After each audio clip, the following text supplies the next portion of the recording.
Okay, so what I've done is I've removed a few of the ceiling tiles. I can see that it's furred every 12 inches and it's actually furred over the top of an old plaster ceiling. And the furring strips are attached nice and tight, so I'm just going to go ahead and hang the drywall right over these ceiling tiles.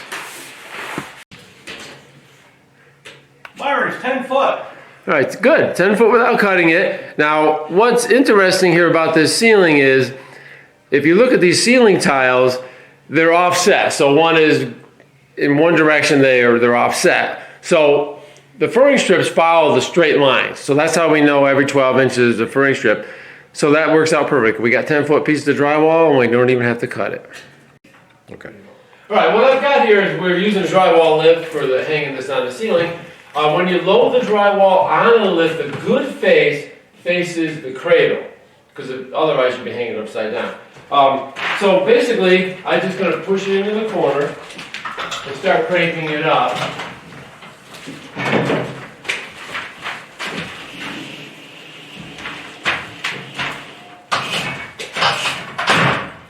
Then I just crank it up nice and slow.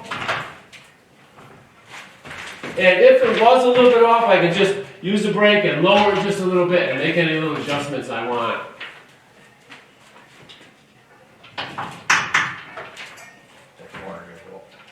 That corner over there is not quite in, it's a little tight, so I'm just pulling away a little bit.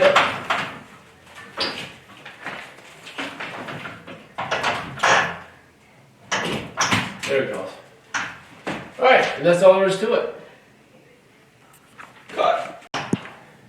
I had trouble fastening the butted seam in the first panel to the furring strip.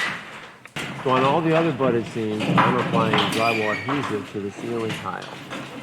And I'm also attaching all the drywall with 1.5" force threaded drywall screws.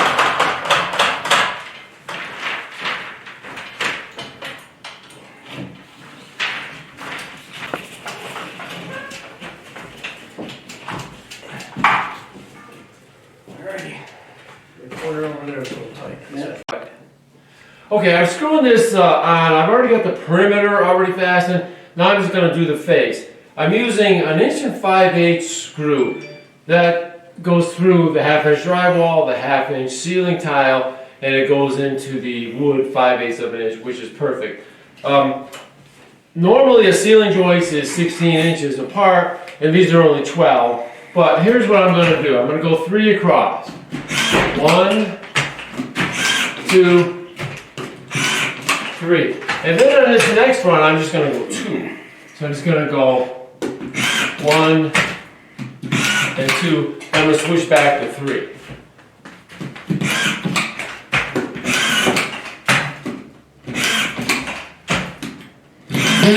And then 2 again. When you put the screw in, it's got to be below the surface of the paper, but without tearing the paper. So these are good. This was a miss, so that's got to be removed. This one didn't go in far enough, so that's got to be set. So I'm going to get a different screw gun to reset that. But that's the pattern I'm going to go through on this ceiling. And the reason I'm doing that is because the ceiling furring are closer than usual. There's still plenty of screws to fasten this drywall.